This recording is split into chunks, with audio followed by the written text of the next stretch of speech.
Hello and welcome Iqbal International Law Services. We are here for delivering new legal lecture. आज का जो हमारा legal lecture है वो है डिसोबीडेंट वाइफ मेंटेनेंस, यानी रिबेलियस बागी डिसोबीडेंट वाइफ का जो मेंटेनेंस है उसके बारे में लॉ क्या कहता है। ऐसी वाइफ जो रिबेलियस है, जो बागी है, जो फेथफुल नहीं है, जो डिसोबीडेंट है, ओबीडेंट नहीं है हस्बैंड की, उसके मेंटेनेंस के बारे में व्हाट द लॉ सेज। देखें, one wife is not ready, not willing to reside with the husband, she is not entitle any kind of maintenance. पहली बात तो ये याद रखें, जो हस्बैंड के साथ रहना नहीं चाहती, जो हस्बैंड को जैन नहीं करती, ऐसी वाइफ अपने मेंटेनेंस क्लेम नहीं कर सकती। ऐसी वाइफ कहलाएगी डिसओबीडेंट वाइफ।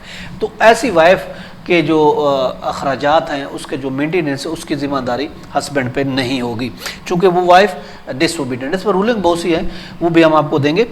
2016 YLR पेज 371 है, PLD 9077 है, पेज है लाहौर, पेज है 90, और इसके अलावा 2004 है CLC पेज 1700 है, और इसके अलावा 2000 है CLC पेज 1450 है, और इसके अलावा 1998 है MLD पेज 1944 है। अब डिसओबीडेंट को अगर अरबी की ज़बान में अगर कहते, डिसओबीडेंट को अरबी ज़बान में इसको नुशूज़ कहा जाता है। नुशूज़ कहा जाता है। नुशूज़ का मतलब होता है डिसओबीडेंट, जो ओबीडेंट ना हो, डिसओबीडेंट हो, उसको नुशूज़ अरबी ज़बान में कहा जाता है।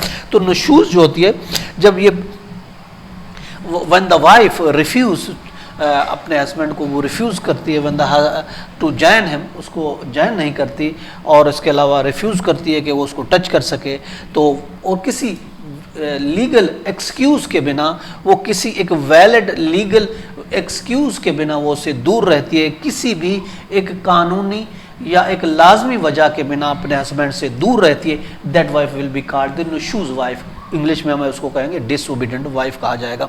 तो अगर उस सूरत में कोई लॉफुल एक्सक्यूज नहीं है, फिर भी वो दूर रहे, तो वो इस काबिल नहीं है, उसको डिसओबीडेंट वाइफ कहेंगे। और डिसओबीडेंट वाइफ को लॉ में ये कहा गया कि वो खर्चे की हकदार नहीं होती, मेंटेनेंस की हकदार नहीं होती। अगर बीवी देखे खामन की इजाज़त के बगैर, उसकी परमिशन के बिना वो सफ़र करती है, तो फिर वो बीवी भी डिसओबीडेंट वाइफ कहलाएगी, चूँकि उसकी सफ़र करने में, कहीं जाने में अगर हस्बैंड की इजाज़त नहीं है, तो वो वाइफ डिसओबीडेंट वाइफ कहलाएगी।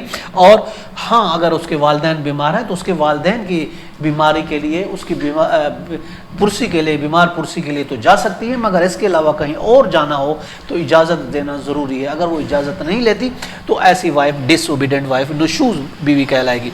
और इसके अलावा अगर कोई ऐसी बीवी जो अपने हस्बैंड की मर्ज़ी के बिना हज पर जाती है, ऐसी बीवी जो अपने हस्बैंड की इजाज़त के बिना उम्रा पर जाती है, तो ऐसी बीवी भी डिसओबीडेंट बीवी कहलाएगी और खर्चे की हकदार नहीं होगी। और ऐसी बीवी जब जॉब कर रही है, तो हस्बैंड ये कहता है कि आप इस जॉब को छोड़ दें, अगर वो जॉब नहीं छोड़ती, हस्बैंड की परमिशन नहीं है जॉब करने की, तो ऐसी बीवी को भी नुशूज़ वाइफ कहा जाएगा, या इंग्लिश में हम कहेंगे डिसओबीडेंट वाइफ। अगर वो जॉब करना चाहती है, इजाज़त नहीं है, नहीं कर सकती, अगर जॉब कर रही है, तो वो हस्बैंड कहता है छोड़ दे, वो नहीं छोड़ती, तो ऐसी वाइफ को भी डिसओबीडेंट वाइफ कहा जाएगा, नुशूज़ वाइफ कहा जाएगा।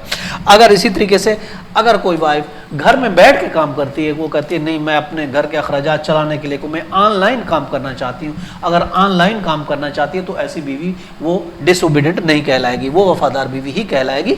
वो उस उम्र में नहीं है कि हाँ, घर से बाहर अगर निकलना है तो फिर हस्बैंड की परमिशन ज़रूरी है। अगर हस्बैंड की परमिशन नहीं होगी, तो चंद एक एक्सेप्शन सूरत है, उस सूरत में तो जा सकती है, अदरवाइज जाएगी, that will be called the disobedient wife. इसके अलावा अगर कोई वाइफ हस्बैंड को जॉइन नहीं करना चाहती, तो उस सूरत में ऑफ कोर्स उसको भी डिसओबीडेंट। लेकिन अगर हस्बैंड ऐसे हालात और वाक़यात पैदा कर देता है, उसको मजबूर कर देता है, अपने एक्ट की वजह से, उसे अपने बिहेव की वजह से, अपने किरदार की वजह से उसको मजबूर कर देता है कि वो घर छोड़कर अपने वालिदैन के घर चली जाती है, तो उस सूरत में वो बीवी नुशूज़ नहीं कहलाएगी, वो डिसओबीडेंट नहीं होगी, वो खर्चे की हकदार होगी।